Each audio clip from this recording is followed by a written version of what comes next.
स्वागत करते हैं हम आप सभी का एपीएस पाठशाला के यूट्यूब चैनल पे। और आज हम डिस्कस करेंगे उत्तर प्रदेश का करंट अफेयर्स। तो इस क्रम में हमारा जो आज का पहला क्वेश्चन होगा वह है, किस भारतीय राज्य ने 13वीं hockey India sub junior national championship 2023 जीता है। हमारा विकल्प है option A Karnataka, B Uttar Pradesh, C Kerala, D Punjab. तो हमारा जो सही आंसर होगा दोस्त वो हमारा होगा ऑप्शन बी उत्तर प्रदेश। इसके बाद हमारा अगला क्वेश्चन है, जुलाई 2023 में राज्य में कहाँ नए सॉफ्टवेयर टेक्नोलॉजी पार्क स्थापित करने की घोषणा की है। तो हमारा जो पहला विकल्प है आगरा तथा बरेली, दूसरा गोरखपुर तथा वाराणसी। अब इनमें से हमें इस तरीके से देखना है कि जो विकल्प ए दिया है केवल एक यानी कि आगरा तथा बरेली में, ऑप्शन बी केवल दो गोरखपुर तथा वाराणसी में, ऑप्शन सी यानी कि इन चारों जगह पे नए सॉफ्टवेयर टेक्नोलॉजी पार्क स्थापित करने की घोषणा है, और ऑप्शन डी में है उपयुक्त में से कोई नहीं। तो जो हमारा विकल्प सही होगा वह विकल्प सी सही होगा दोस्तों, यानी कि हमारा आगरा, बरेली, गोरखपुर तथा वाराणसी इन चारों स्थानों पर जो हमारा सॉफ्टवेयर टेक्नोलॉजी पार्क है स्थापित करने की घोषणा की गई है। इसके बाद हमारा आज का अगला प्रश्न है, जुलाई 2023 में नीति आयोग द्वारा जारी निर्यात तत्परता सूचकांक ईपीआई जिसको कहते हैं 2022 में देश के शीर्ष 10 राज्यों में से उत्तर प्रदेश को कौन सा स्थान प्राप्त है। तो जो उत्तर प्रदेश को स्थान प्राप्त है दोस्तों वह 7वां स्थान प्राप्त है। इसका जो सही आंसर होगा वह 7वां होगा। उसके बाद हमारा अगला क्वेश्चन है कि प्रधानमंत्री नरेंद्र मोदी ने 7 जुलाई 2023 को राज्य के किस रेलवे स्टेशन से 2 वंदे भारत एक्सप्रेस ट्रेनों को हरी झंडी दिखाई। तो जो हमारा ऑप्शन है, option A Gorakhpur railway station, B Lucknow, C Ahmedabad railway station, D Jodhpur railway station. तो जो सही विकल्प हमारा होगा आंसर वह ऑप्शन ए होगा Gorakhpur railway station. Gorakhpur railway station से 2 भारत वंदे ट्रेन एक्सप्रेस को हरी झंडी मिली है। एक ट्रेन तो हमारा गोरखपुर टू लखनऊ चलेगी और दूसरा गोरखपुर टू अहमदाबाद। ठीक है। इसके बाद हमारा अगला प्रश्न है, जुलाई 2023 में उत्तर प्रदेश के किस वन्य जीव अभयारण्य को डॉल्फिन अभयारण्य क्षेत्र घोषित करने की घोषणा की गई है। तो इसका जो सही आंसर होगा वह विकल्प डी होगा, चंबल वन्य जीव अभयारण्य इटावा। साथ ही दोस्तों ये आप जान लीजिए कि जो डॉल्फिन है, डॉल्फिन जो है, डॉल्फिन को भारतीय जलीय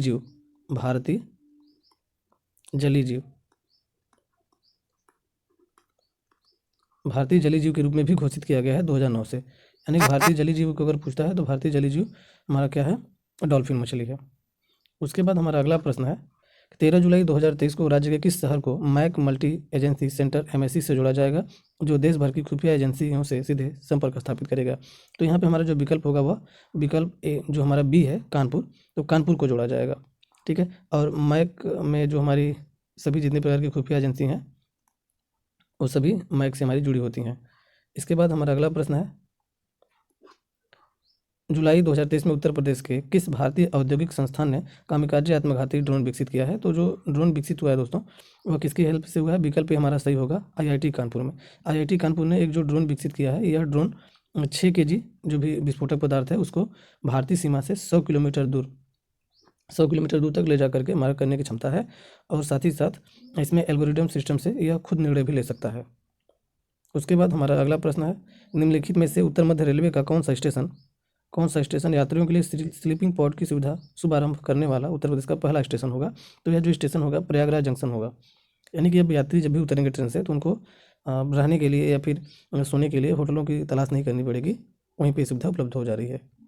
उसके बाद हमारा अगला प्रश्न है, राष्ट्रीय टेली मानसिक स्वास्थ्य कार्यक्रम के उत्कृष्ट कार्यान्वयन के लिए किस राज्य को तीसरा पुरस्कार मिला है। तो हमारे यहाँ पे विकल्प बी होगा उत्तर प्रदेश, विकल्प बी उत्तर प्रदेश होगा। उत्तर प्रदेश को यहाँ पे तीसरा पुरस्कार मिला है। उसके बाद हमारा जो अगला प्रश्न है, जुलाई 2023 में मुख्यमंत्री योगी आदित्यनाथ ने कहाँ पर गरीबों के मांगलिक समारोहों के भव्य आयोजन हेतु कल्याण मंडप के निर्माण का निर्देश दिया है। तो यह जो निर्देश दिए थे यह गोरखपुर में, और किसको, गोरखपुर विकास प्राधिकरण है ना, गोरखपुर डेवलपमेंट अथॉरिटी प्राधिकरण को वह निर्देश दिए थे। उसके बाद जुलाई 2023 में उत्तर प्रदेश में पहला अत्याधुनिक नागरिक सुविधा केंद्र कहाँ बनकर तैयार हुआ है।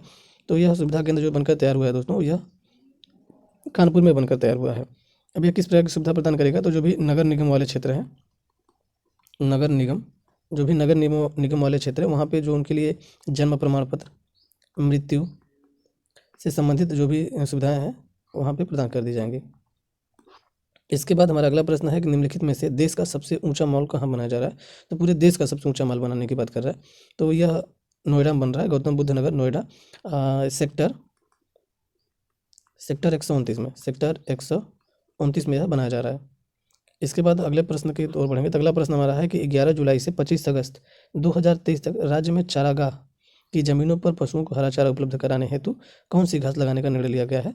तो दोस्तों देखिए, अगर आप घास को अगर समझते होंगे तो आप समझें कि बरसीम है, ज्वार, बाजरा और नेपियर, ये सभी घास ही हैं। हालांकि यहाँ पे ज्वार और जो बाजरा है ये भी फॉरेज क्रॉप है, यानी कि चारा वाली फसलें होती हैं, लेकिन इनको हम सीरियल के रूप में, अनाज के रूप में भी उगाते हैं। उसके बाद बरसीम तो प्योर चारे वाली फसल है, बरसीम दलहनी चारे वाली फसल है। उसके बाद बाजरा जो हमारी पोएसी फैमिली से है और बरसीम हमारी लेग्यूमिनेसी फैमिली की होती है। तो यहाँ पे नेपियर घास जो है, नेपियर घास एक तो पोषक की दृष्टि से भी बहुत इंपॉर्टेंट होता है और इसे कई बार हम आसानी से कई कटाइयाँ भी कर सकते हैं। तो इसमें हमारा जो ऑप्शन होगा वह विकल्प डी होगा, नेपियर घास। ठीक है, इसके बाद अगला प्रश्न हमारा है 11 से 16 जुलाई के बीच राज्य में राष्ट्रमंडल भारोत्तोलन चैंपियनशिप की मेजबानी किस राजकीय विश्वविद्यालय ने की। तो यहाँ पे जो हमारा विकल्प डी होगा वो सही होगा, गौतम बुद्ध विश्वविद्यालय ने की, गौतम बुद्ध विश्वविद्यालय ने की। विकल्प डी हमारा जो होगा, गौतम बुद्ध विश्वविद्यालय ने इसकी हमारी मेजबानी की है। ठीक है, उसके बाद जो हमारा अगला प्रश्न होगा, अगला प्रश्न हमारा है कि उत्तर प्रदेश का पहला पीपीपी मोड पर संचालित होने वाला गौ भू प्रत्यारोपण केंद्र कहाँ विकसित किया गया। तो इसका जो सही आंसर होगा दोस्तों, वह सही आंसर हमारा होगा बरेली, सही आंसर हमारा होगा बरेली होगा। ठीक है, सही आंसर हमारा बरेली होगा। और आप जानते हैं कि IVRI जो हमारा IVRI है, IVRI Indian veterinary research institute जो हमारा है वो इज्जतनगर बरेली में है। तो यहाँ पे जो भी पशु मंत्रालय है उसके बाद IVRI और बरेली के कोई एक उद्यमी है उनके साथ यह अनुबंध किया गया है, ताकि जो भी हमारी गिर नस्लें हैं, साहिवाल हैं, उनके किस्मों में सुधार किया जा सके। उसके बाद हमारा अगला प्रश्न है कि जुलाई 2023 में राज्य की किस विश्वविद्यालय ने एक नई पहल करते हुए जीवित साहित्यकारों पर भी PhD करने का निर्णय लिया है, जीवित साहित्यकारों पर भी PhD करने का निर्णय लिया है। तो यहाँ पे अगर हम बात करेंगे जीवित साहित्यकारों पे PhD करने का निर्णय, तो जो यहाँ पे हमारा आंसर होगा दोस्तों, यह विकल्प बी होगा, विकल्प बी, छत्रपति साहू जी। कौन सा होगा, छत्रपति साहू जी। ठीक है, छत्रपति साहू जी महाराज विश्वविद्यालय होगा, इसका सही आंसर होगा। इसके बाद हम अगले प्रश्न की ओर बढ़ेंगे, तो हमारा अगला प्रश्न है कि हाल ही में NAAC से A++ यानी A++ रेटिंग पाने के बाद जुलाई 2023 में ऑनलाइन तथा डिस्टेंस लर्निंग प्रोग्राम, जिसको DLP भी कहते हैं, शुरू करने वाला उत्तर प्रदेश का पहला सरकारी विश्वविद्यालय कौन सा होगा। तो जो सरकारी विश्वविद्यालय होगा दोस्तों, वह सरकारी विश्वविद्यालय कौन सा है, तो हमारा विकल्प ए जो हमारा उत्तर सही होगा वह लखनऊ विश्वविद्यालय होगा। ठीक है, लखनऊ विश्वविद्यालय। इसके बाद हमारा अगला प्रश्न है, अगला प्रश्न हमारा कहता है कि, तो दोस्तों जो हमारा अगला प्रश्न है, जुलाई 2023 में फिर से चर्चा में रही ज्ञानवापी मंदिर। हालांकि भी ज्ञानवापी मंदिर की चर्चा हो रही है, तो ज्ञानवापी जो मंदिर है वह कहाँ पर है। तो जो हमारा ज्ञानवापी मंदिर है, यह ऑप्शन डी जो हमारा सही होगा। तो यह ज्ञानवापी मंदिर जो कि वाराणसी में है, ज्ञानवापी मंदिर हमारा वाराणसी में है। उसके बाद हमारा अगला प्रश्न है, 23 जुलाई को मुख्यमंत्री योगी आदित्यनाथ ने उत्तर प्रदेश के किस जिले में उत्तर प्रदेश के किस जिले में मिनी स्पोर्ट कॉम्प्लेक्स का उद्घाटन किया है। तो यह जो उद्घाटन किए हैं दोस्तों वह गोरखपुर में हुआ है। यह उद्घाटन कहाँ हुआ है, गोरखपुर में हुआ है। इसके बाद हमारा अगला प्रश्न है, 28 जुलाई को जो केंद्रीय खेल मंत्री हैं, केंद्रीय खेल मंत्री कौन है, केंद्रीय खेल मंत्री जो हैं अनुराग ठाकुर जी हैं।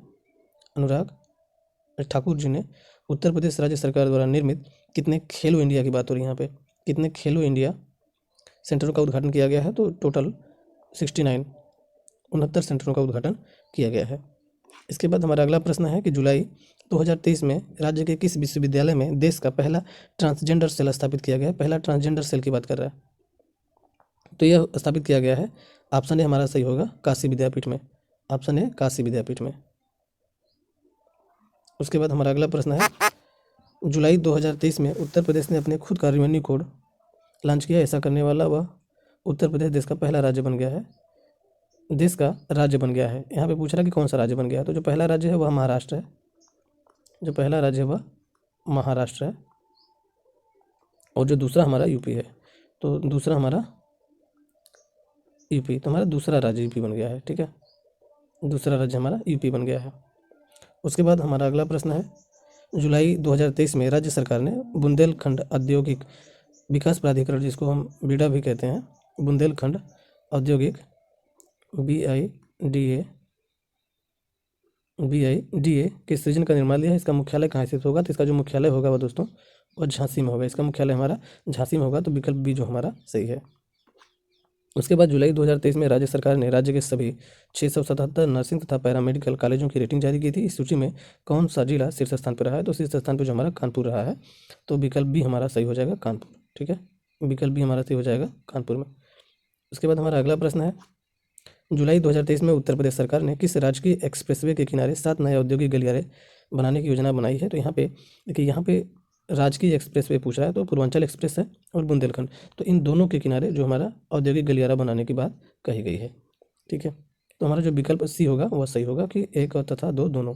उसके बाद हमारा अगला प्रश्न है कि वर्ष 2023 में दिवाली के पर्व पर किस जिले में सोलर रामायण क्रूज चलाने की योजना बनाई गई है। तो देखिए, एक चीज़ तो आप ऐसे भी समझ, अगर भूलने की बात है तो रामायण की बात, अगर रामायण की बात हो रही है तो रामायण हमेशा कोरिलेट करता है अयोध्या से, तो जो सोलर रामायण क्रूज चलेगी वो कहाँ चलेगी, अयोध्या में, तो विकल्प भी हमारा सही हो जाएगा, विकल्प भी हमारा सही हो जाएगा। यह जो क्रूज चलेगी वह जो वाराणसी में अलकनंदा क्रूज चल रही है वो उसका संचालन करेगी, लाइन का संचालन करेगी। उसके बाद जुलाई 2023 में राज्य ने एक दिन में 30 करोड़ से अधिक पौधे लगाने का विश्व रिकॉर्ड बनाया है।